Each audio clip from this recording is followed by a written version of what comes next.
Hallelujah. സ്തോത്രം, സ്തോത്രം. എബ്രായ ലേഖനം 12-ാം അധ്യായത്തിന് 1-2 വാക്യങ്ങൾ നമ്മൾ പല പ്രാവശ്യം ചിന്തിച്ച വാക്യമാണെന്നില്ല, അത് തന്നെയാണ് ഇന്ന് ദൈവാത്മാ എനിക്ക് രാവിലെ പ്രാർത്ഥിക്കുന്നു തന്നത്. ഹല്ലേലൂയ. സ്തോത്രം. ആകയാൽ നാമും സാക്ഷികളുടെ ഇത്ര വലിയൊരു സമൂഹം നമുക്ക് ചുറ്റും നിൽക്കുന്നത് കൊണ്ട് സകല ഭാരവും മുറുകെ പറ്റുന്ന പാപവും വിട്ട് നമുക്ക് മുമ്പിൽ വെച്ചിരിക്കുന്ന ഓട്ടം സ്ഥിരതയോടെ ഓടുക. മതി വിശ്വാസത്തിന്റെ മതി സാർ, നായകനും ഒന്നും മതി, ഒന്നാം വാക്യം മാത്രം മതി. ഹല്ലേലൂയ. ഇവിടെ പറയുന്നേ, ആകിയാൽ നമ്മൾ സാക്ഷികളുടെ ഇത്ര വലിയ സമൂഹം നമുക്ക് ചുറ്റും നിൽക്കുന്നതുകൊണ്ട് സകല പരം മുറുകെ പറ്റ പാവോട്ട് നമുക്ക് വെച്ച് ഓട്ടം സ്ഥിരതയോടുകൂടെ. ഇവിടെ 3-4 കാര്യങ്ങളാണ് പറയുന്നത്. കാരണം ഒന്ന്, സാക്ഷികൾ ഇത്ര വലിയൊരു സമൂഹം നമുക്ക് ചുറ്റും നിൽക്കുന്നുണ്ട്. അപ്പൊ അതിന് തൊട്ട് 11-ാം അധ്യായത്തിൽ സാക്ഷികളുടെ വലിയൊരു വിശ്വാസ വീരന്മാരുടെ വലിയ പട്ടിക നിരത്തിയിട്ടാണ് ഇവർ പറയുന്നത്. സാക്ഷികൾ ഇത്ര വലിയ സമൂഹം നമുക്ക് ചുറ്റും നിൽക്കുന്നു. അല്ലെ, അപ്പൊ ഇത് നമ്മളെ കാണിച്ച് തന്നിട്ട് നമ്മളോട് പറയുന്നത് എന്താ വെച്ചാൽ സകല ഭാരവും, അപ്പൊ നമുക്ക് ഭാരം വിടണം, മുറുകെ പറ്റുന്ന പാപം ഇതും വിടണം, എന്നിട്ട് നമ്മുടെ ഓട്ടം സ്ഥിരതയോടെ ഓടുക. ഇന്ന് നമ്മൾ ചിന്തിക്കുന്ന വിഷയം ഇവിടെ ഓട്ടത്തെ കുറിച്ചാണ്. സാക്ഷികളോടെ നിൽക്കട്ടെ, ഭാരമൊക്കെ അവിടെ വെക്കട്ടെ, പാവമൊക്കെ മാറ്റട്ടെ. ഹലെ, പക്ഷെ നമ്മൾ ഓട്ടം സ്ഥിരതയോട് ഓടുക എന്നാണ് പറഞ്ഞത്. എന്താ ഈ സ്ഥിരതയോട് ഓടുന്ന ഓട്ടം? ഹല്ലേലൂയ. പൗലോസ് അപ്പോസ്തലൻ മറ്റെടുത്ത് പറയുന്നുണ്ട്, ഓട്ടക്കളത്തിൽ ഓടുന്നവർ അനേകരെങ്കിലും ബിരുദം പ്രാപിക്കുന്നവർ ചുരുക്കം, അല്ലെങ്കിൽ ഒരുവൻ മാത്രം, അല്ലെങ്കിൽ ചുരുക്കമായിട്ട് ആൾക്കാർ. അപ്പൊ നമ്മൾ ഓട്ടക്കളത്തിൽ ഓടുന്നവർ അനേകരുണ്ട്. ഞാൻ എപ്പോഴും പറയാറുണ്ട്, റണ്ണിങ് റേസ് നമ്മൾ നോക്കിക്കഴിഞ്ഞാൽ ഹല്ലേലൂയ, അവിടെ ഓരോരുത്തർക്കും ഓടിന്റെ ട്രാക്ക് വരച്ചു വെച്ചിട്ടുണ്ട്. ആ ട്രാക്കിനകത്ത് നമ്പറുണ്ട്. പക്ഷേ ഏറ്റവും നല്ല ഓട്ടക്കാരാ, ഞാൻ ഏറ്റവും മുന്നേ ഫിനിഷ് ചെയ്യുന്ന പറഞ്ഞിട്ട് ട്രാക്ക് മാറി നിന്ന് ഓടിക്കഴിഞ്ഞാൽ അവന് സമ്മാനം ലഭിക്കത്തില്ല. അല്ലേ? 1-ാം ട്രാക്കിൽ ഓടണ്ടവൻ പോയി 3-ാം ട്രാക്കിൽ കയറി ഓടിയിട്ട് ഫസ്റ്റ് അവിടെ എത്തി എന്ന് പറഞ്ഞാൽ അവന് പ്രൈസ് കിട്ടുമോ? കിട്ടത്തില്ല. കാരണം വെച്ചാൽ അവന് ഓടേണ്ട ട്രാക്കിൽ തന്നെ ഓടണം. ഹല്ലേലൂയ. അപ്പൊ നമുക്ക് ഓരോരുത്തർക്കും ഓട്ടക്കളത്ത് നമ്മൾ നിൽക്കുക, അല്ലെങ്കിൽ നമ്മൾ ഓടാനായിട്ട് നമ്മൾ ദൈവം ആക്കി വെച്ചിരിക്കുന്നെങ്കിൽ നമ്മുടെ ഓട്ടം ഒന്ന് സ്ഥിരതയോടെ നമ്മൾ ഓടണം. ഹല്ലേലൂയ. എന്താ നമ്മുടെ ഓട്ടത്തിന് സ്ഥിരത കൊണ്ടാണ്. പലപ്പോഴും നമ്മുടെ ഓട്ടത്തിന് സ്ഥിരതയില്ല. അതാണ് നമ്മുടെ പ്രശ്നം. എന്ന് വെച്ചാൽ നമ്മൾ കുറച്ചു നേരം നല്ലതായിട്ട് ഓടും, പിന്നെ കുറച്ചു നേരം മാറിയിരിക്കും. നമ്മൾ ആമയുടെ മുയലിന്റെ കഥ നമ്മൾ പണ്ട് പഠിച്ചിട്ടുണ്ട്. ഹല്ലേലൂയ. അവിടെ ഹല്ലേലൂയ, മുയൽ മുന്നേ ഓടിപ്പോയിട്ട് എന്ത് വിചാരിച്ചോ, ആമയല്ലേ കുറെ പയ്യൊക്കെ വരുന്നത്, ഞാൻ കുറച്ചു നേരം കിടന്ന് ഉറങ്ങിയേക്കാമെന്ന് വിചാരിച്ചു. ഹല്ലേലൂയ. പക്ഷെ എന്ത് പറ്റിയെന്ന് നമുക്കറിയാം. കഥയാണെങ്കിൽ ഇത് തന്നെ നമ്മുടെ അവസ്ഥയും. പലപ്പോഴും നമ്മൾ ഭയങ്കര ഓട്ടമൊക്കെ ഓടും, കുറച്ച് ഓടിക്കഴിയുമ്പോൾ എന്താ വെച്ചാ ഇനി ഇച്ചിരിയൊക്കെ റെസ്റ്റ് എടുക്കാം, അല്ലെങ്കിൽ ഞാൻ എന്തൊക്കെയോ എനിക്ക് ഇപ്പൊ ലഭിച്ചു, അല്ലെ തികഞ്ഞ, അല്ലെങ്കിൽ ഹല്ലേലൂയ ഇത്രയൊക്കെ മതി, അല്ലെങ്കിൽ കുറച്ചുകൂടി ഇരുന്നിട്ടൊക്കെ പോലും കുഴപ്പമൊന്നും ഇല്ല എന്നൊരു ചിന്ത നമ്മുടെ ഉള്ളിലേക്ക് കയറി വരും. ഇത് നമ്മൾ എന്താണെന്നറിയാം, വീണ്ടും പിന്നിലേക്ക് കൊണ്ടുവന്നു. ആ ഓടുന്ന ഓട്ടത്തിൽ നമ്മൾ ഈ ജിമ്മിലൊക്കെ പോകുന്നവരൊക്കെ ഉണ്ടെങ്കിൽ എല്ലാവർക്കും അറിയാൻ പറ്റും. ഇന്ന ദിവസം ജിമ്മിൽ പോയാൽ പിറ്റേ ദിവസം കാലിച്ച് വേദന, ശരീരത്തിന് വേദനയൊക്കെ, അടുത്ത ദിവസം പോയാലും വേദനയുണ്ട്. ഈ വേദനയൊക്കെ മാറാനായിട്ട് തന്നെ ഏകദേശം ഒരാഴ്ച എടുക്കും. എന്നിട്ട് ഒരാഴ്ച എടുക്കും, വീണ്ടും നമ്മൾ 2 ദിവസം ബ്രേക്ക് എടുത്താൽ എന്ത് പറ്റുന്നറിയാം, വീണ്ടും ഇത് തുടങ്ങും.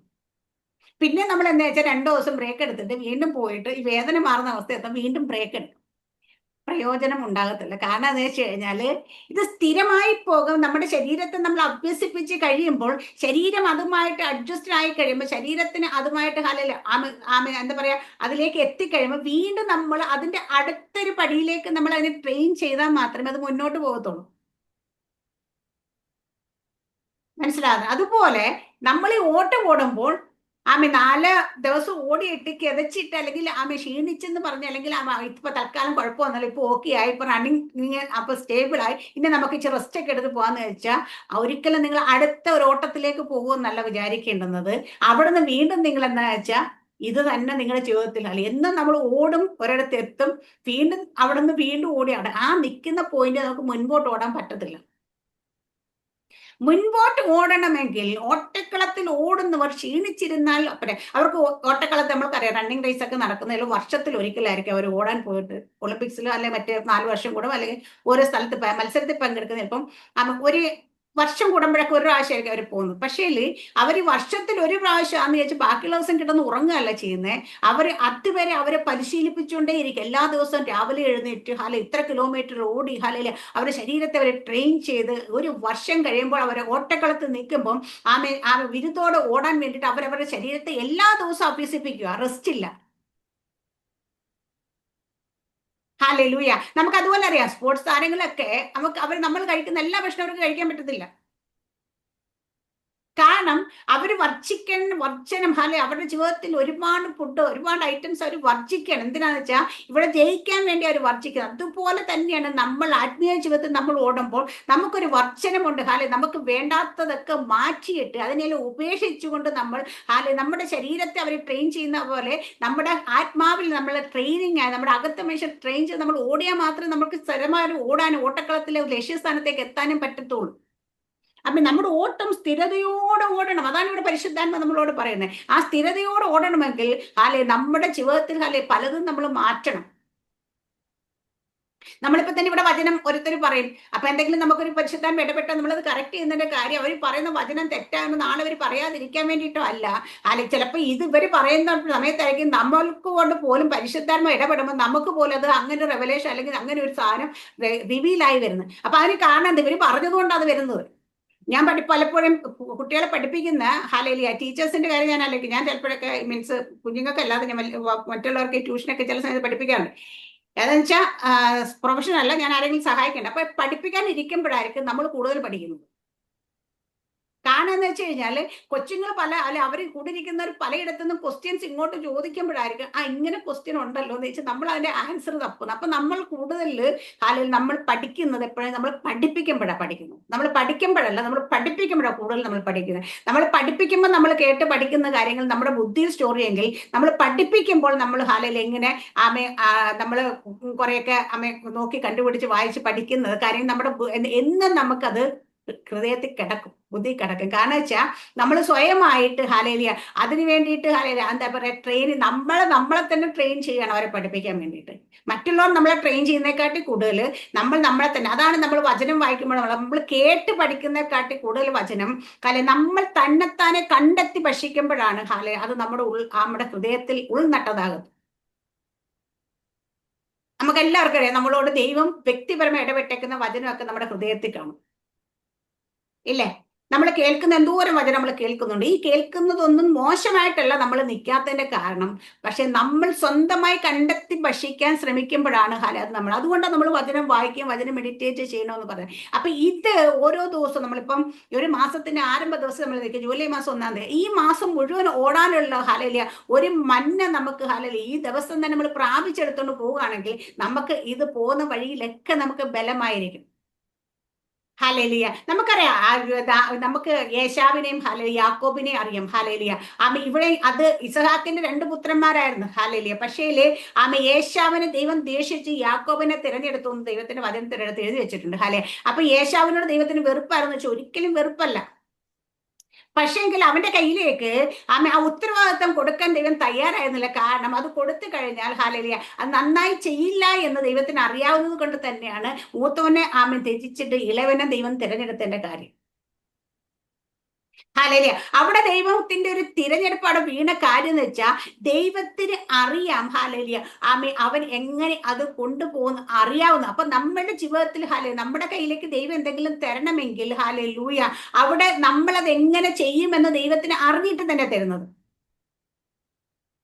ഓരോരുത്തരൊക്കെ നമ്മൾ ചോദിക്കാറുണ്ട് അയ്യോ അവരെ ഉപയോഗിക്കുന്നില്ല, ഇവരെ ഉപയോഗിക്കുന്നത്, നമ്മളെന്താ ഉപയോഗിക്കാത്തതെന്ന് ചോദിക്കുമ്പോൾ ദൈവത്തിന്റെ അവിടെ ദൈവം അവരെ തിരഞ്ഞെടുക്കുന്ന ഒരു തിരഞ്ഞെടുപ്പുണ്ട്. ഇവിടെ നമ്മുടെ ജീവിതത്തിൽ ഒരു ഓട്ടം എന്തുകൊണ്ട് സ്ഥിരതയോടെ ഓടണമെന്ന് പറയുന്നത് വെച്ചാൽ നമ്മളെ ട്രെയിൻ ചെയ്യാണ് ചില കാര്യങ്ങളിലേക്ക്. അപ്പൊ ട്രെയിൻ ചെയ്യുമ്പോൾ നമ്മൾ മടി പിടിച്ചിട്ട് കിടന്നുറങ്ങിയിട്ട് ദൈവമേ എനിക്ക് എന്തെങ്കിലും തന്നില്ലല്ലോ എന്ന് പറഞ്ഞാൽ കാര്യമില്ല. യാക്കോബ് മടിയൻ തന്നെയായിരുന്നു. യാക്കോബിനെ കുറിച്ച് പറയുന്നത് അമ്മയുടെ ചുറ്റുവട്ടത്ത് എപ്പോഴും ചുറ്റിക്കറങ്ങി നിന്ന യാക്കോബ്. പക്ഷെ ഏശാവ് വേട്ടക്കാരനായിരുന്നു. അപ്പൊ നോക്കും മിടുക്കൻ ഏശാവായിരുന്നല്ലേ? ആയിരുന്നു. കാരണം വെച്ചാ ഏശാവ് വേട്ടയാടി പിടിച്ചൊക്കെ. പക്ഷെ യാക്കോബ് എപ്പോഴും അമ്മ കൂടാര നിവാസി അമ്മയോട് ചുറ്റിപ്പറ്റി നിന്ന മടിയന്മാരെ മക്കളെല്ലാം അമ്മ സോപ്പടിക്കുന്ന മക്കളുടെ കൂട്ടത്തിലായിരുന്നു. പക്ഷെ ഏശാവിനെ ദൈവം ഒരു ട്രെയിനിങ് കൊടുക്കുന്നു. എവിടെയാണെന്നറിയാമോ? ഈ ഭവനത്തിൽ നിന്നെടുത്ത് പുറത്ത് കളയുന്നു. ഓടേണ്ടി വരുന്ന അവസ്ഥ വന്ന് അപ്പോൾ ഏശാവ് തന്നെത്താനെ അമ്മയുടെ കൂടാര നിവാസം അമ്മയെ ചുറ്റിപ്പറ്റി നിന്ന് തന്നെ യാത്ര ചെയ്യാൻ തുടങ്ങി. പേടിച്ചിട്ടാണ് പോയി ഇരുട്ടത്തൊക്കെ യാത്ര ചെയ്ത് ലാബാന്റെ ഭവനത്തിലേക്ക് എത്തിച്ച് അവിടെയും തല സുഖമൊന്നും കൊടുത്തില്ല. ദൈവം നല്ല ട്രെയിനിങ് കൊടുത്തു. കാരണം വെച്ചാൽ ഇവനെ നാളെ എനിക്ക് ഇസ്രായേലിലേക്ക് മാറ്റണമെങ്കിൽ, അവനെ ഓട്ടക്കളത്തിൽ ഓടിക്കണമെങ്കിൽ ഇവനെ ട്രെയിൻ ചെയ്യുന്നു. അതുപോലെ നമ്മുടെ ജീവിതത്തിൽ ചില ഭാരങ്ങളൊക്കെ എടുത്തു വെച്ച് തരും ദൈവം. ദൈവം അറിയേണ്ടല്ല. ചില പാപമൊക്കെ നമ്മളെ ചുറ്റിപ്പറ്റി നിൽക്കും. നമുക്ക് വിട്ടുമാറാൻ പറ്റാത്ത ചില പാപ സ്വഭാവങ്ങളൊക്കെ നമ്മൾ, ഇന്നലെ എനിക്ക് ഷാജിപ്പാസ് പ്രസംഗിച്ച ഒരു കാര്യം ഭയങ്കരമായിട്ട്, ഇന്നലത്തെ പ്രസംഗത്തിൽ ഒരു കണ്ടന്റ് ഭയങ്കരമായിട്ട് ഇഷ്ടപ്പെട്ടു. കാരണം വെച്ചാൽ നമ്മൾ പൗലോസ് അപ്പോസ്തലൻ പറയുന്നൊരു ഭാഗമുണ്ട്. എന്താ പറയാ, ദൈവം സാത്താന്റെ ദൂതനെ തന്നെ കുത്തേണ്ട ഒരു ശൂലം കൊടുത്ത് നിർത്തിയേക്കുന്നു. 3 പ്രാവശ്യം ദൈവത്തോട് അപേക്ഷിച്ചു.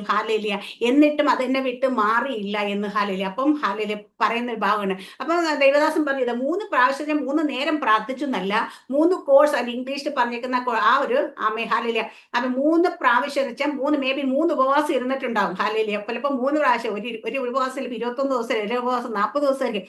ഇങ്ങനെ 3 തവണ ടൈം എടുത്ത് 3 തവണ പ്രാർത്ഥിച്ചിട്ടും അത് വിട്ടുമാറിയില്ല. അപ്പം ആദ്യം പ്രാർത്ഥിക്കാൻ ഇരിക്കുമ്പോ ഉപവസിക്കാൻ ദൈവം പറഞ്ഞില്ല നീ ഇരിക്കണ്ട, ഇത് നിനക്ക് തിരുത്തില്ല എന്ന് പറഞ്ഞില്ല.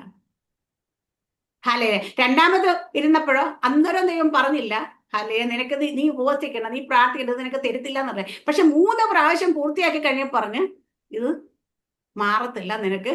പക്ഷെ അവിടെ ദൈവം ചെയ്തെന്ന് വെച്ചാൽ ഈ 3 പ്രാവശ്യം അല്ലെ 3 കോഴ്സ് ഓഫ് ടൈമിൽ പൗലോസ് ഇതിനു വേണ്ടി പ്രാർത്ഥിച്ചപ്പോൾ പൗലോസിന്റെ മേൽ ഈ പറഞ്ഞ ദൂതൻ സാത്താന്റെ ദൂതൻ പോയില്ല, ഈ കുത്തുന്ന ശൂലം മാറില്ല. പക്ഷെ പൗലോസിന് ചില കൃപകൾ ലഭിക്കാനിടയായി. അപ്പൊ അതുകൊണ്ട് പൗലോസ് ആ ബലഹീനതകളിൽ സന്തോഷിക്കുന്ന പറഞ്ഞെന്ന് വെച്ചാൽ ആ ബലഹീനത വന്നുകൊണ്ടാണ് ഞാനിവിടെ വന്നിരുന്നത്, ബലഹീനത വന്നുകൊണ്ടാ ഞാൻ ഇത്രയും പ്രാർത്ഥിച്ച്, ബലഹീനത വന്നുകൊണ്ടാ ഞാൻ ഇത്ര ഉപവസിച്ചത്. പക്ഷെ ആ ബലഹീനത അവിടെ നിൽക്കുമ്പോൾ അതെനിക്കിപ്പോ സന്തോഷം. കാരണം സാത്താന്റെ ദൂതൻ അവിടെ നിന്നോട്ടെ, അല്ലെങ്കിൽ ശൂലം എന്നെ കുത്തിക്കോട്ടെ, ഇതെനിക്ക് സന്തോഷം. കാരണം ഇത് ഉണ്ടായത് കൊണ്ടാണ് എന്റെ ജീവിതത്തിൽ ഞാൻ ഇരുന്ന് പ്രാർത്ഥിച്ച് ഈ കൃപ എന്റെ മേൽ വരാൻ കാരണമായത്. ഇവിടെ എന്തുകൊണ്ട് ആ കൃപ പൗലോസിന്റെ മേൽ വരണമെന്ന് ദൈവം ആഗ്രഹിച്ചുകൊണ്ട് ദൈവ ശൂലം വെച്ചു കൊടുത്തു. കാരണം നിന്റെ ജീവിതത്തിൽ നിന്നെ ഇരുത്തണമെങ്കിൽ ഒരു ശൂലം ആവശ്യം. പക്ഷെ നീ ശൂലം മാറിയില്ല എന്ന് വിചാരിച്ചിട്ട് നീ അതിനെ ഫോക്കസ് ചെയ്യാതെ ദൈവത്തിന്റെ ഹിതം ഇത് അവിടെ നിന്നാലും എന്റെ ശരീരത്തിൽ ബലഹീനത ഇരുന്നാലും, പല ആൾക്കാരും ചോദിക്കുന്നുണ്ട് സ്വന്തമായിട്ട് വരെ പ്രാർത്ഥിക്കുന്നത്, മറ്റുള്ളവർക്ക് പ്രാർത്ഥിക്കുക, എന്നിട്ട് സ്വന്തം രോഗത്തെ അങ്ങ് പ്രാർത്ഥിച്ച് വിടാൻ പാടില്ല, പിന്നെ അതെന്തിനാ വെച്ചോണ്ടേക്ക് ചോദിക്കാറുണ്ട്. ഞാൻ പണ്ട് പറഞ്ഞു, ഞാൻ ഒരു പ്രാവശ്യം ഇങ്ങനെ ദൈവത്തോട് പറഞ്ഞു, ദൈവം ഞാൻ പ്രാർത്ഥിക്കത്തില്ല ഇങ്ങനെ പറഞ്ഞപ്പോൾ ദൈവനോട് അങ്ങനെ പൗലോസ് എന്നെ ശുശ്രൂഷ നിർത്തണമായിരുന്നു. അന്ന് ദൈവം എനിക്ക് പണി തന്ന എക്സാമ്പിൾ. അതിനുശേഷം പിന്നെ ഞാൻ ആ വാക്ക് പറയാൻ പോയിട്ടില്ല. അപ്പൊ നമ്മുടെ ജീവിതത്തിൽ ചിലതൊക്കെ മാറാതിപ്പോഴും ശൂലമായി നിൽക്കുമ്പോഴും ദൈവം നമ്മളെ മറ്റുള്ളവർക്ക് അനുഗ്രഹമാക്കി മാറ്റണമെന്ന് തോന്നുമ്പോൾ നമ്മൾ ഈ വിഷയത്തിൽ ഫോക്കസ് ചെയ്ത് പ്രാർത്ഥിച്ചാൽ ഈ വിഷയം മാറത്തില്ല, ഇത് നടക്കുമെന്നോ നടക്കത്തില്ല ഒന്നും ദൈവം ചിലപ്പോൾ മിണ്ടത്തില്ല നമ്മളോട്. ചിലപ്പോൾ പറയും മറ്റേ ദൈവാസന്മാരൊക്കെ ആ ഉദ്ദേശിക്കുന്ന കാര്യം നടക്കും, ഇരുന്ന് ഉപവസിച്ച് 40 ഇരുന്നു 21 ഇരുന്നു. പക്ഷെ നമ്മൾ ഉപവസിച്ച് 40 കഴിയുമ്പോൾ 21 കഴിയുമ്പോൾ ആ വിഷയം അവിടെ തന്നെ ഇരിപ്പുണ്ടാവും. നീ വിഷമിക്കണ്ട. ഈ വിഷയം എന്തിനാ വെച്ചേക്കെന്ന് വെച്ചാൽ നിന്നെ ദൈവം ആഗ്രഹിക്കുന്ന ഒരിടത്തേക്ക് എത്തിക്കാൻ വേണ്ടി ഈ വിഷയം നിന്റെ മുമ്പിൽ. ഞാൻ പണ്ടൊക്കെ എനിക്ക് സാറാമസ്റ്റോട് ഞാൻ കാര്യം പറഞ്ഞിട്ട് ഞാൻ ആ വിഷയം സാറാമസ് ദൈവം ആഗ്രഹിക്കുന്ന ലെവലിലേക്ക് എന്നെത്തുന്നോ അന്ന് വിഷയം തന്നെത്താനെ വിട്ടുമാറുമെന്ന്. പ്രാർത്ഥിക്കുന്ന ഒരു വിഷയത്തെ കുറിച്ച് അന്നേ പറയാം. അപ്പൊ എന്ന് നമ്മൾ ദൈവം ആഗ്രഹിക്കുന്ന ലെവലിലേക്ക്, നമ്മൾ ദൈവം ഉദ്ദേശിക്കുന്നിടത്തേക്ക് എത്തിക്കുന്ന ആ ലെവലിലേക്ക് നമ്മൾ എത്തുന്നു. അപ്പൊ നമ്മുടെ മുമ്പിൽ നിൽക്കുന്ന ചിലപ്പോൾ പർവ്വതം പോലെ നിൽക്കുന്ന, മഹാപർവ്വതം പോലെ നിൽക്കുന്നത് അവൻ തനതാനെ സമഭൂമിയായി മാറിപ്പോകും. അപ്പൊ നമ്മളെ ഫോക്കസ് ചെയ്താൽ ദൈവം ചില വിഷയങ്ങളാണ് വെച്ചേക്കുന്നത്. കാരണം നമ്മളെ ഫോക്കസ് ചെയ്ത് നമുക്ക് ഇത് മുമ്പിലില്ല, നമ്മൾ പ്രാർത്ഥിക്കത്തില്ല.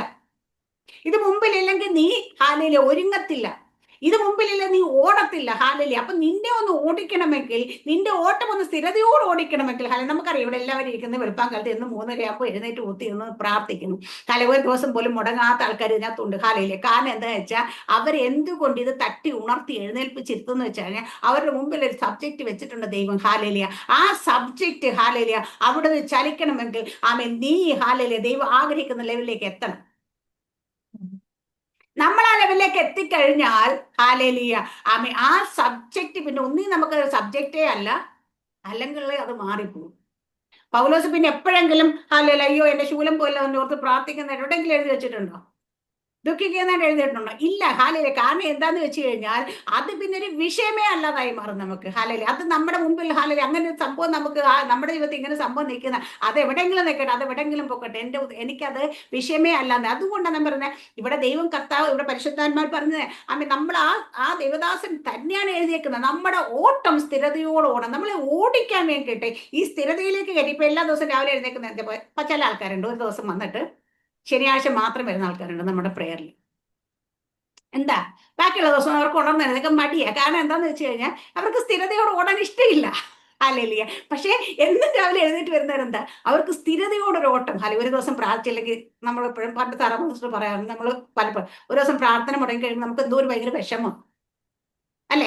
നമ്മൾ എല്ലാ ദിവസവും പ്രാർത്ഥിക്കുന്ന സമയത്ത് ഒരു ദിവസം എന്തെങ്കിലും തിരക്കൊക്കെ നമ്മൾ പ്രാർത്ഥിച്ചില്ലെന്നിരുന്നു കേട്ടോ, പ്രാർത്ഥിച്ചില്ലെങ്കിൽ നമ്മൾ ഉള്ളിൽ എന്തോ ഒരു ബുദ്ധിമുട്ട് നമുക്ക് പറയത്തില്ല, എന്തോ ഒരു ദഹനക്കേടെന്ന് പറയുന്ന കണക്ക് നമ്മൾ പ്രാർത്ഥിച്ചില്ലെങ്കിൽ ഹാലയിലെ ആ സമയത്ത് എഴുന്നേറ്റ് പ്രാർത്ഥിക്കാൻ കഴിഞ്ഞാൽ നമ്മൾ ഏതെങ്കിലും ഒരു സമയത്ത് ഹാലയിലെ നടന്നെങ്കിലും കുറച്ചു നേരം പ്രാർത്ഥിക്കാൻ ശ്രമിക്കും. കാരണം വെച്ചാൽ ഇത് പ്രാർത്ഥിക്കാത്തതുകൊണ്ട് നമുക്ക് ഒരു വല്ലാത്ത, നമ്മുടെ പണ്ടൊരു ദേവദാസന് ഒരു പ്രാർത്ഥനയെ കുറിച്ച് ബുക്ക് എഴുതുക, പ്രാർത്ഥന ഒരു മനുഷ്യന്റെ പ്രാണവായു വന്ന് എഴുതിയിട്ടുണ്ട് അതിനകത്ത്. കാരണം പ്രാണവായു കിട്ടിയില്ലെങ്കിൽ ഒരു മനുഷ്യന് എങ്ങനെ അവൻ ബുദ്ധിമുട്ട് അനുഭവിക്കുമോ അതുപോലെ ആയിരിക്കും ഒരു ഭക്തന് പ്രാർത്ഥിച്ചില്ലെങ്കിലുള്ള പ്രശ്നം. ഒരു മത്സ്യത്തെ പിടിച്ച് കരയ്ക്ക് കിട്ടാൽ അത് കിടന്ന് പിടയ്ക്കുന്ന പോലെ ഒരു ഭക്തനായ ഒരു മനുഷ്യന് പ്രാർത്ഥിച്ചില്ലെങ്കിൽ ഇതുപോലെ ഒരു പിടപ്പുണ്ടാകും. ആ പ്രാർത്ഥന ആവശ്യങ്ങൾക്ക് വേണ്ടിയുള്ള പ്രാർത്ഥനയല്ല. മനസ്സിലാകുന്നുണ്ടോ? കാര്യം സാധിക്കാൻ വേണ്ടിയുള്ള പ്രാർത്ഥനയല്ല. കാരണം അമ്മ നമുക്ക് ജീവനായി നിൽക്കുന്ന ജീവശ്വാസം പോലെ നമ്മുടെ ഉള്ളിൽ തങ്ങി നിൽക്കുന്ന ഒരു ജീവനാണ് നമ്മുടെ പ്രാർത്ഥന. നമ്മുടെ ജീവനെ നിലനിർത്തി, നമ്മുടെ മനുഷ്യന്റെ ജീവനെ നിലനിർത്തി കൊണ്ടുപോകുന്നതാണ് പ്രാർത്ഥന. ഇതില്ലെങ്കിൽ നമുക്ക് ഓക്സിജൻ കിട്ടാത്ത അനുഭവം നമ്മുടെ ജീവിതത്തിൽ ഉണ്ടാകും. ഇവിടെയാണ് അങ്ങനെ ഒരു അനുഭവത്തിലേക്ക് നമ്മളെ കൊണ്ടുവരണമെങ്കിൽ ഒറ്റ ദിവസം ഇവിടെ ആരും വന്നങ്ങനെ ഇരിക്കത്തില്ല. അപ്പൊ ഈ കൊണ്ടുവരുന്നതിന് ചില പ്രോസസ്സിംഗ് ആണ് നേരത്തെ പറഞ്ഞ പാരമോ പാപമോ എന്തെങ്കിലുമൊക്കെ കൊണ്ടുവരും. പക്ഷെ ഇവിടെ നമ്മൾ എപ്പോഴും പറയാം നമ്മുടെ വിശ്വാസം കാഴ്ചയിലല്ല വിശ്വാസത്തിൽ അത്രയും വിശ്വാസികൾ സഞ്ചരിക്കുന്നു പറയാറുണ്ട് അല്ലേ. അങ്ങനെയാണ് ഇവിടെ സാക്ഷികൾ ഇത്ര വലിയ സമൂഹം നമുക്ക് ചുറ്റും കൊണ്ട് നിർത്തുന്നത് എന്തിനാ? സാക്ഷികൾ നമ്മൾ കാണുകയല്ലേ ചെയ്യുന്നത്, ആണോ? ഇപ്പം ഒരാളുടെ സാക്ഷ്യം, സാറാമ്മ സിസ്റ്റർ ഇപ്പം വന്നിട്ട് പറയാണ് ഹല്ലേലൂയ മിനി സിസ്റ്റർ ഞാൻ വിഷയം പ്രാർത്ഥിച്ച് എനിക്ക് നടന്ന് എൻ്റെ ജീവിതത്തിൽ അങ്ങനെ വലിയൊരു അത്ഭുതം നടന്നു എന്ന് പറയുമ്പം ഞാനിത് കേൾക്കുന്നു കാണുന്നു ഇല്ലേ. ഇത് കേൾക്കുമ്പോൾ എൻ്റെ ഹൃദയത്തിൽ ഭയങ്കര സന്തോഷം വരും. എന്നിട്ട് എന്താ, സാറാമ്മ സിസ്റ്റർക്ക് വേണ്ടി പ്രവർത്തിച്ച ദൈവം എനിക്ക് വേണ്ടി പ്രവർത്തിക്കും. ഇതല്ലേ നമ്മുടെ ഉള്ളിൽ വരുന്ന വിശ്വാസം. അപ്പൊ ഇവിടെ ഒരു കാഴ്ചയുണ്ട്, കാണാൻ ഒരു വ്യക്തിയുണ്ട്, കേൾക്കാൻ ഒരു സംഭവമുണ്ട്. ഈ കാഴ്ചയും കേൾവിയും എല്ലാം നമ്മളിലേക്ക് വരുന്നു. പക്ഷെ നമ്മുടെ ഉള്ളിൽ വിശ്വാസം ഉണ്ടാകുന്നത് ആശിക്കുന്ന നമ്മൾ കാണാത്ത കാര്യങ്ങൾ നിശ്ചയം തന്നെ. അവിടെയാണ് വിശ്വാസത്തെ പ്രത്യേകത. അപ്പം കാഴ്ചയല്ല വിശ്വാസത്തിലത്തെ നമ്മൾ സഞ്ചരിക്കുന്നെങ്കിലും നമ്മുടെ ഉള്ളിൽ അത് നടക്കുമ്പോൾ, സാറാമ്മ സിസ്റ്റർ അത് പറയുമ്പോൾ രണ്ട് രീതിയിൽ എനിക്ക് എടുക്കാം. സാറാമ്മ സിസ്റ്റർക്ക് വേണ്ടിയല്ലേ പ്രവർത്തിച്ചേ, എനിക്ക് വേണ്ടി പ്രവർത്തിക്കല്ലോ, ഉറപ്പുമല്ലോ ഉണ്ടോ? ഈ ഒരു ചിന്ത എന്നിൽ വരാം. അല്ലയോ അവരൊക്കെ പ്രാർത്ഥിച്ച കേട്ട് അവർക്ക് അതിന്റെ പ്രത്യേകത ഉണ്ടാവും, നമ്മൾ പ്രാർത്ഥിച്ചൊന്നും ദൈവം കേൾക്കത്തൊന്നുമില്ല, നമ്മളെ ഒന്നും ദൈവത്തിന് വേണ്ട. ഈ ചിന്തയും വരാം എൻ്റെ മനസ്സിൽ. അതേസമയത്ത് സാറാമ്മക്ക് വേണ്ടി പ്രവർത്തിച്ച ദൈവം എനിക്ക് വേണ്ടിയും പ്രവർത്തിക്കും, ഇങ്ങനെയും വരാം. ഇപ്പൊ ഇതിൽ എന്ത് വരുന്നു എന്നുള്ളത് നമ്മളെ അനുസരിച്ചിരിക്കും. അപ്പൊ നമ്മുടെ വിശ്വാസത്തെ അനുസരിച്ച്, അതുകൊണ്ട് തന്നെ അവിടെ പറയുന്നത് വിശ്വാസം നമ്മൾ വേണമെന്നല്ല. അപ്പൊ ഇവിടെ കാഴ്ചയുണ്ടെങ്കിലും കേൾവിയുണ്ടെങ്കിലും കാണുന്നതിനെ കേൾക്കുന്നതിനെ നീ എങ്ങനെ സ്വീകരിക്കുന്നു എന്നുള്ളത് നിന്റെ മാത്രം വിഷയമാണ്. പലപ്പോഴും വചനം പറയുന്ന പല ദൈവദാസന്മാരുടെ പ്രസംഗം എടുത്തിട്ട് ക്രിറ്റിസൈസ് ചെയ്യാൻ വേണ്ടി മാത്രം കേൾക്കുന്ന ആൾക്കാരുണ്ട്. അതിലെ കുറവുകൾ കണ്ടുപിടിക്കാൻ വേണ്ടി മാത്രം കേൾക്കുന്നവരുണ്ട്. അതിനകത്ത് ദോഷങ്ങൾ കണ്ടുപിടിക്കാൻ വേണ്ടി മാത്രം കേൾക്കുന്നവരുണ്ട്. അവരുടെ ജീവിതത്തിൽ അവർ കണ്ടുപിടിക്കാൻ അത് മാത്രമായിരിക്കത്തുള്ളൂ. പക്ഷേ അതേ സമയത്ത് പറയുന്ന മൊത്തം ഉൾട്ടയാണെങ്കിൽ പോലും അതിനകത്ത് നിന്ന് ഒരു വാക്യം ഒരു വചനം ഒരു വിശ്വാസം ഇത് വരുമ്പോൾ അതിനെ ചാടിപ്പിടിക്കുന്ന ആൾക്കാരുണ്ട്. അപ്പൊ ഇതെല്ലാം ആരെ അനുസരിച്ചിരിക്കുക? നമ്മളെ. അപ്പൊ നമ്മുടെ ജീവിതത്തിൽ സ്ഥിരതയോടൊരു ഓട്ടം ഓടണമോ വേണ്ടയോ എന്ന് ചിന്തിക്കുന്നത് നമ്മളാണ്. നമ്മുടെ ജീവിതത്തിൽ ഒരു കാര്യം വരുമ്പോൾ അത് ഞാൻ എങ്ങനെ റിസീവ് ചെയ്യുന്നു എന്നുള്ളത് എൻ്റെ മാത്രം മാറ്റമാണ്. എൻ്റെ മാത്രം ചിന്താഗതിയാണ്. ഒരേ പാത്രത്തിൽ നിന്ന് അതിൽ നിന്ന് തന്നെ ഒരേ ആത്മീയ ആഹാരം തന്നെ വിളമ്പിക്കൊടുത്ത് ഒരുപോലെ ഒന്ന് ഭക്ഷിച്ചവർ എല്ലാവരും ഒരുപോലെ ആയില്ല എന്ന് ഏറ്റവും വലിയ എക്സാമ്പിൾ ആണ് യേശു കർത്താവിന്റെ 12 ശിഷ്യന്മാർ. യേശു കർത്താവ് അവർക്ക് എല്ലാവർക്കും ഒരുപോലെ ഉപദേശം കൊടുത്തേ, അവരെല്ലാം ഒരുപോലെ കൊണ്ടുവന്നിരുന്നത്. ഈവൻ ലാസ്റ്റ് സപ്പർ കൊടുക്കുമ്പോൾ പോലും എല്ലാവർക്കും ഒരുപോലെ കൊടുത്തത് എന്നിട്ട് പോലും അതിനകത്തുനിന്ന് ഒരു പിശാച് ഉണ്ടായിരുന്നു, പിശാചിന് സാധ്യത ഉണ്ടായിരുന്നു തെളിയിച്ചു. മനസ്സിലായില്ലേ? അപ്പൊ നമുക്ക് ലഭിക്കുന്ന വചനമാണെങ്കിലും, നമുക്ക് ലഭിക്കുന്ന ഉപദേശങ്ങളാണെങ്കിലും, നമുക്ക് ലഭിക്കുന്ന പ്രബോധനങ്ങളാണെങ്കിലും, ഇതെല്ലാം നമ്മളിലേക്ക് വരുമ്പോൾ നമ്മളത് എങ്ങനെ ഏറ്റെടുക്കുന്നു എന്നുള്ള അനുസരിച്ചിരിക്കും നമ്മുടെ റിസൾട്ട്. ഹല്ലേലൂയ. ഇവിടെ വചനം കേൾക്കുമ്പോൾ പറഞ്ഞു നടക്കുക നമുക്ക് ഒരു ചിന്ത, ഹല്ലേലൂയ, ദൈവമേ ഈ സ്വഭാവം എനിക്ക് വേണ്ട, ഇത് എന്നിൽ നിന്ന് മാറണം, ഇതെന്റെ മുൻപോട്ട് ഓടിക്കത്തില്ല, ഇതെന്റെ ഓട്ടത്തെ തടസ്സപ്പെടുത്തും, ഇതെന്റെ ഓട്ടത്തെ ബ്ലോക്ക് ചെയ്യും എന്ന് പറഞ്ഞ് ഹല്ലേലൂയ ഇങ്ങനെ ഉള്ള കാര്യങ്ങൾ നമുക്ക് ചിന്തിച്ചുകൊണ്ട് നമുക്ക് മാറാൻ വേണമെങ്കിൽ, അല്ലെങ്കിൽ ഇത് എനിക്കുള്ളതല്ല, അല്ലെങ്കിൽ അതേ കൂടെ കേട്ട് ഇതിലെ കൂടെ കളഞ്ഞെന്ന് പോലെ നമുക്ക് ഓരോ ദിവസം കഴിയുന്നത് സുവിശേഷം തന്നെ പ്രസംഗിക്കപ്പെടാതിരുന്നിട്ടാണോ, സുവിശേഷം കേൾക്കാതിരുന്നിട്ടാണോ, യേശു കർത്താവിനെ കുറിച്ച് അറിയാതിരുന്നിട്ടോ, രക്ഷയെ കുറിച്ച് അറിയാതിരുന്നിട്ടോ ഇന്ന് ജനം രക്ഷിക്കപ്പെടാത്തത് ചോദിച്ചാൽ അറിഞ്ഞിട്ടും അവരെ അറിയാത്തത് പോലെ ഭാവിച്ചുകൊണ്ട് അവരുടെ ലോകത്തിന്റെ മോഹത്തിൽ മുഴുകി ജീവിക്കാൻ ആഗ്രഹിക്കുന്ന അതിനെ തള്ളിക്കളയും. അതുകൊണ്ട് അവനെ ക്രൂശിന്റെ വചനം ഹല്ലേലൂയ അത് കേൾക്കുന്നവർക്ക് അത് അനുസരിക്കുന്നത് രക്ഷയാണെങ്കിൽ മറ്റുള്ളവർക്ക് അത് ഹല്ലേലൂയ അവർക്ക് തന്നെ അത് ശിക്ഷാവിധിയായി മാറും. ഇത് കേൾക്കുന്ന എല്ലാവരും ഒരുപോലെയാ. കർത്താവ് യേശുക്രിസ്തു പോലും പറഞ്ഞു കേൾക്കാൻ ചെവിയുള്ളവൻ കേൾക്കട്ടെ എന്ന് പറഞ്ഞു. കാരണം ചെവി എല്ലാവർക്കും ദൈവം തന്നിട്ടുണ്ട്, പക്ഷെ അത് കേട്ട് അനുസരിക്കുന്നവരെ കുറിച്ച് ഇവിടെ പറഞ്ഞിരിക്കുന്നത്. അതുപോലെ നമ്മുടെ ജീവിതത്തിൽ നമ്മൾ ഓടുന്ന ഓട്ടം ദൈവത്തിന്റെ ആത്മാവോടെ നമ്മൾ പറയുന്നത്, ഇന്ന് നമ്മളോട് പറയുന്ന സ്ഥിരതയോട് നമ്മൾ ഓടണം. സ്പീഡ് കുറച്ചാണെങ്കിലും കുഴപ്പമില്ല, നീ 10 കിലോമീറ്റർ സ്പീഡിൽ ഓടിയാലും മതി. പക്ഷെ ഓടുന്നത് ഇന്ന് ഞാനൊരു 100 കിലോമീറ്റർ സ്പീഡിൽ അങ്ങോട്ട് ഓടുവാന്ന് പറഞ്ഞിട്ട് ഭയങ്കര ഫാസ്റ്റ് ആയിട്ട് ഓടും, കുറച്ച് കഴിയുമ്പോൾ കിതച്ചിട്ട് എവിടെയെങ്കിലും ഇരിക്കാനല്ല. നീ ഓടുന്ന ഓട്ടം സ്ഥിരതയോട് ഓടുക. നിനക്ക് 10 മിനിറ്റ് പ്രാർത്ഥിക്കാൻ പറ്റത്തുള്ളൂ, സ്ഥിരതയോടെ നീ ഒന്ന് 10 മിനിറ്റ് പ്രാർത്ഥിക്കും. നിനക്ക് 10 മിനിറ്റ് വചനം വായിക്കാൻ പറ്റത്തുള്ളൂ, സ്ഥിരതയോടെ അതൊന്ന് വായിക്കും. അല്ലാതെ ഇന്ന് ഞാൻ എഴുതിട്ട് 10 അധ്യായം വായിച്ചെന്ന് പറഞ്ഞിട്ട് നാളെ ഞാൻ ഹല്ലേലൂയ ആമേൻ ബൈബിൾ കൈകൊണ്ട് തൊടാതിരിക്കുന്ന അവസ്ഥയല്ല നല്ലത്. എല്ലാത്തിനും ഒരു സ്ഥിരത വേണം നമ്മുടെ ജീവിതത്തിൽ. വിശ്വാസി ജീവിതത്തിൽ സ്ഥിരതയില്ലാതെ നമുക്ക് ഒന്നും മുൻപോട്ട് പോകാൻ പറ്റത്തില്ല. സ്ഥിരതയോടെ നമ്മൾ പോകണം. അവിടെയാണ് നമ്മൾ അങ്ങനെ സ്ഥിരതയോടെ ദൈവസന്നിധിയിൽ ഇരിക്കാൻ തുടങ്ങുമ്പോൾ നമ്മുടെ ഭാരങ്ങൾ, നമ്മുടെ പാപങ്ങളൊക്കെ നമുക്ക് അത് ഒരു വിഷയമല്ലാതെ വരും. നമ്മൾ അതിലേക്ക് എടുത്ത് ദൂരെ കളഞ്ഞിട്ട് നമ്മുടെ ലക്ഷ്യം മാറാൻ തുടങ്ങും. നമ്മൾ വിശ്വാസത്തിലേക്ക് വന്നപ്പോൾ ലക്ഷ്യമാണോ ഇപ്പൊ നമ്മുടെയൊക്കെ ഉള്ളിലുള്ളത്? വന്നപ്പോ എന്തായിരുന്നു? നമ്മൾ രക്ഷിക്കപ്പെട്ടു, സ്നാനപ്പെട്ടു, നമ്മൾ സഭയുടെ കൂടെ ചേർന്ന് പോയി ആരാധിക്കണം. ഇതാണായിരുന്നു ആഗ്രഹം, അല്ലേ? അതോ നിങ്ങൾ രക്ഷയിലേക്ക് വരുന്നതിന് മുമ്പ് എനിക്ക് വലിയ ലോകം അറിയപ്പെടുന്ന സുശേഷയാണ്, അല്ലെങ്കിൽ അങ്ങനെ പോകണം, ഇങ്ങനെ പോകണം, ഇങ്ങനെ ആഗ്രഹം വല്ലതും ഉണ്ട്? ഇല്ല. കാരണം നമ്മൾ ഇതിലേക്ക് വന്ന് ആ രക്ഷയുടെ സന്തോഷത്തിലേക്ക് കയറി കഴിഞ്ഞപ്പോൾ നമ്മൾ ഓരോ ദിവസം കഴിയും തോറും നമ്മൾ കേൾക്കുന്ന വചനം നമ്മളോട് ഇടപെടുന്ന രീതികൾ ഇതൊക്കെ നമ്മൾ മനസ്സിലാക്കാൻ തുടങ്ങി. നമ്മുടെ ആഗ്രഹങ്ങൾ, നമ്മുടെ ലക്ഷ്യങ്ങൾ മാറാൻ തുടങ്ങി. ഇപ്പം ആദ്യം വന്നപ്പം ഞാനും എൻ്റെ കുടുംബവും ഇതായിരുന്നെങ്കിൽ ഇന്ന് അനേകരെ ഹല്ലേലൂയ വെളിച്ചത്തിലേക്ക് നടത്തണം ചിന്ത നമ്മുടെ ഉള്ളിൽ വരാൻ തുടങ്ങി. അതിനെ അനേകർക്ക് നമുക്ക് ഹല്ലേലൂയ സഹായമായി മാറുന്ന ചിന്ത വരുന്നത്. കാരണം എന്താ? ഇത് ഓരോ ദിവസം കഴിയും തോറും നമ്മുടെ ഓട്ടത്തെ ഹല്ലേലൂയ ദൈവം ക്രമപ്പെടുത്തുന്ന സമയത്ത് നമ്മളുടെ സ്വഭാവത്തെ നമ്മൾ അറിയാതെ മാറ്റിയിട്ട്, നമ്മുടെ ഫോക്കസുകൾ മാറ്റിയിട്ട് ദൈവം മറ്റ് ചില ലക്ഷ്യസ്ഥാനങ്ങൾ നമ്മുടെ മുമ്പിലേക്ക് വെച്ചു തരിക ചെയ്യുന്നു. ഈ ലക്ഷ്യത്തിലേക്ക് നമ്മൾ സ്ഥിരതയോടണം. കാരണം വെച്ചാൽ കുറച്ച് ദിവസം കഴിയുമ്പോഴത്തേന് വേറെ എന്തെങ്കിലുമൊക്കെ ഫോക്കസ് ആയി എങ്ങോട്ടും മാറി ഇങ്ങോട്ടും മാറി അല്ല. ഹല്ലേലൂയ. അപ്പൊ നമുക്ക് ഈ കൂട്ടായ്മ തന്നെ എനിക്ക് എടുക്കാൻ പറയാൻ പറ്റും. ഈ കൂട്ടായ്മ നമ്മൾ തുടങ്ങിയ സമയത്ത് ഹല്ലേലൂയ ജോയിൻ ചെയ്ത ചില വ്യക്തികൾ ഇന്ന് സ്ഥിരതയോടെ നമുക്ക്, പക്ഷെ ഇതിന്റെ ഇടയ്ക്ക് ഒത്തിരി പേര് നമ്മുടെ ഇതിലേക്ക് വന്നിട്ടുണ്ട്. ഒത്തിരി പേര് വന്നു അതിനെക്കാട്ടി വലിയ ആവേശമൊക്കെ കാണിച്ചു വന്ന ആൾക്കാരൊക്കെ ഉണ്ട്. ഭയങ്കരമായിട്ടൊക്കെ നിന്ന് ആവേശം. പക്ഷെ അവരാരും ഇന്ന് ഈ കൂട്ടത്തിൽ ഇല്ല.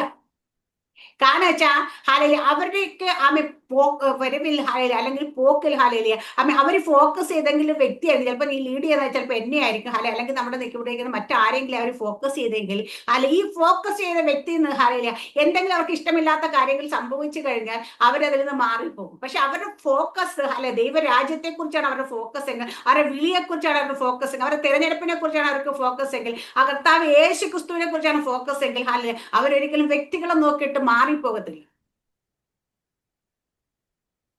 മനസ്സിലാകുന്നത്? വ്യക്തികൾ ചിലപ്പോൾ നമ്മളെല്ലാവരും മനുഷ്യരാണ്. മറ്റു മനുഷ്യർക്ക് എല്ലാവർക്കും ബലഹീനതയുണ്ട്, വ്യക്തികൾക്ക് പല സ്വഭാവങ്ങളുണ്ട്. അത് ചിലപ്പോൾ എല്ലാവർക്കും ഇഷ്ടപ്പെടണമെന്ന് നിർബന്ധമൊന്നുമില്ല. പക്ഷെ വ്യക്തികളെ നോക്കി നമ്മൾ ഹാലയിലെ ദൈവസന്നിധിയിൽ നിൽക്കുകയാണെങ്കിൽ നമുക്ക് ഒരിക്കലും നമ്മൾ ദൈവത്തിന്റെ നമുക്ക് തന്ന ആ ലക്ഷ്യസ്ഥാനത്തേക്ക് എത്താൻ പറ്റത്തില്ല. ഹല്ലേലൂയ. അപ്പം വ്യക്തി അല്ല ഇമ്പോർട്ടന്റ് എന്ന് നമ്മൾ മനസ്സിലാക്കിയിട്ട് വേണം. നമ്മുടെ വിളിയാണ് ഇമ്പോർട്ടന്റ്. പക്ഷെ നമുക്കൊരു ആത്മീയ വർധന പ്രാപിക്കാം, അല്ലെങ്കിൽ നമുക്കൊന്ന് പ്രാർത്ഥിക്കാം, അല്ലെങ്കിൽ നമുക്കൊരു സ്വാതന്ത്ര്യത്തോടു കൂടി ശുശ്രൂഷ, അല്ലെങ്കിൽ നമുക്ക് സ്വാതന്ത്ര്യത്തോടു കൂടി ഒരു ആലോചന, ഇതിനൊക്കെ ദൈവം നമുക്ക് അവസരം തരുന്നെങ്കിൽ അവിടെ നമ്മൾ നിൽക്കുന്നത് എന്തിനാന്ന് വെച്ച് കഴിഞ്ഞാൽ ദൈവത്തിന്റെ ഹിതത്തിന് വേണ്ടിയിട്ടായിരിക്കും നിൽക്കുന്നത്. ഇപ്പൊ എന്റെ സ്വഭാവം ഇന്നത്തെ വാരികത്തിരിക്കുന്ന ആള് കാണാ വെച്ചാ എന്റെ മൂഡ് മാറുന്നതനുസരിച്ച് ചിലപ്പോൾ എന്റെ സ്വഭാവം മാറിയേക്കും, ഞാൻ പറയുന്നത് മാറിയേക്കും, ചിലപ്പോൾ എന്റെ സംസാരം മാറിയേക്കും. പക്ഷേങ്കില് കർത്താവ് യേശുക്രിസ്തുവിന് ഒരു മാറ്റമില്ല. അപ്പൊ അതുകൊണ്ട് നമ്മുടെ ഫോക്കസ് ഇവിടെ രണ്ടാമത്തെ വാക്യത്തെ വിശ്വാസം നായകം പൂർത്തി വരുത്തുന്ന യേശുവിനെ നോക്കിക്കൊണ്ട് നിങ്ങൾ ഓടണം. ഇന്ന് പലപ്പോഴും പലരുടെ ഓട്ടത്തെ കെടുത്തിക്കളയുന്ന കാര്യം ഹല്ലേലൂയ, അവര് നോക്കുന്ന നോട്ടം മാറിപ്പോകുന്നുണ്ടാ. പലപ്പോഴും പലരും പറഞ്ഞ് എനിക്കറിയാം, അവരിപ്പോ സഭയെ പോക്കില്ല, വിശ്വാസത്തിൽ നിന്ന് മാറി നിൽക്കുന്നത്. എന്താ കാര്യം വെച്ചാൽ, ആ ദൈവദാസൻ അന്ന് ഇങ്ങനെ എന്നോട് പറഞ്ഞു, അല്ലെങ്കിൽ ആ സഭയിൽ ആ വിശ്വാസം എന്നോട് ഇങ്ങനെ കാണിച്ചു, അല്ലെങ്കിൽ അവരിത് പറഞ്ഞു. അവരുടെ ഫോക്കസ് എവിടെയായിരുന്നു ചോദിച്ചു കഴിഞ്ഞാൽ, അവരുടെ ഓട്ടത്തെ കെടുത്തിക്കളഞ്ഞ് എന്താന്ന് ചോദിച്ചു കഴിഞ്ഞാൽ ആ ഒരു വ്യക്തിയായിരുന്നു. വ്യക്തി മാറിക്കോട്ടെ, പക്ഷെ നമ്മുടെ ഫോക്കസ് മാറരുത്.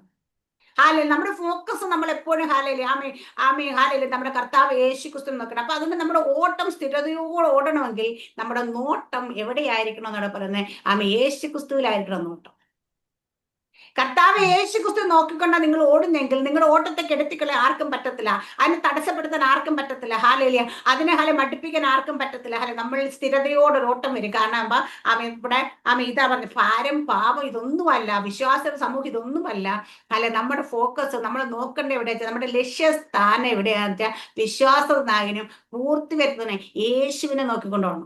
അങ്ങനെ ഓടുന്നവർക്ക് മാത്രമേ സ്ഥിരതയോടെ ഓടാൻ പറ്റത്തുള്ളൂ, ഈ ഓട്ടക്കളത്തിൽ ജയിക്കാൻ പറ്റത്തുള്ളൂ, ബിരുദ പ്രാപിക്കാൻ പറ്റത്തുള്ളൂ. അതിന്റെ ഇടയിൽ ചില കഷ്ടങ്ങളുണ്ടാവും, ബുദ്ധിമുട്ടുകളും പ്രയാസങ്ങളുണ്ടാവും, ഇതൊക്കെ ഉണ്ടാകും. പക്ഷേ ഇതൊക്കെ പറഞ്ഞു കണക്ക് ഈ ശൂലമൊക്കെ അവിടെ തന്നെ ഇരുന്നോട്ടെ, ഇത് പോയില്ലേലും കുഴപ്പമൊന്നുമില്ല.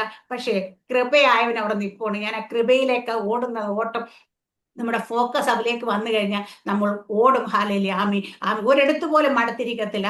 നമ്മുടെ ജീവിതത്തിൽ എന്തൊക്കെ നഷ്ടപ്പെട്ടാലും എന്തൊക്കെ നമ്മുടെ ജീവിതത്തിൽ നിന്ന് എടുത്ത് മാറ്റിയാലും ഇവനെ ആരോഗ്യം ക്ഷയിച്ചാലും നമ്മൾ ഓടും. കാരണം വെച്ചാൽ നമ്മുടെ നോട്ടം അവിടെ നിൽക്കുന്ന ആരുടെ മുഖത്താന്ന് വെച്ചാൽ കർത്താവ് യേശുക്രിസ്തുവിന്റെ മുഖത്താണെങ്കിലും. അപ്പൊ അതുകൊണ്ട് നമ്മൾ ഓടുന്നവർ ഓരോരുത്തരും മറ്റു ഒരു വ്യക്തിയിലോ ഒരു വസ്തുവിലോ ഒന്നിലും ഫോക്കസ്ഡ് ആകാതെ കർത്താവ് യേശുക്രിസ്തുവിൽ മാത്രം നോക്കിക്കൊണ്ട് നമ്മൾ ഓടിക്കഴിഞ്ഞാൽ നമുക്ക് സ്ഥിരതയോട് ഓടാൻ കഴിയും.